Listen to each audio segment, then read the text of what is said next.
إذا قابلته في الشارع فلن تتخيل أبداً أنك أمام ممثل تقدر ثروته بعشرات الملايين من الدولارات، يرتدي أحذية رخيصة، يتنقل بالدراجة، ويعيش في منزل متواضع، ومع ذلك يتبرع بمعظم أرباحه للأعمال الخيرية. خلال أكثر من 40 عاماً من مسيرته جسدوا أكثر من 120 دوراً مختلفاً.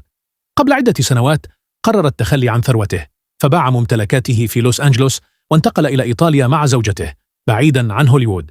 هناك يعيش في منزل بسيط دون حراسة شخصية، وغالباً ما يرى في الشارع بملابس عادية أو حتى بملابس داخلية طويلة. أحياناً يظهر في العروض الأولى مرتدياً نفس السترة السوداء أو يصل حتى على دراجته، وهو يتبرع بمعظم أرباحه للأعمال الخيرية، مقتنعاً بأن الممثلين يكسبون أكثر مما ينبغي. قال في إحدى المقابلات: لقد حققت بالفعل كل ما كنت أحلم به، والآن هدفي هو مشاركة ما أملكه. بالنسبة لدافو فإن ترك إرث إيجابي أهم من جمع الثروة. اكتب كلمة احترام في التعليقات إذا كنت تعجب بهذا الممثل.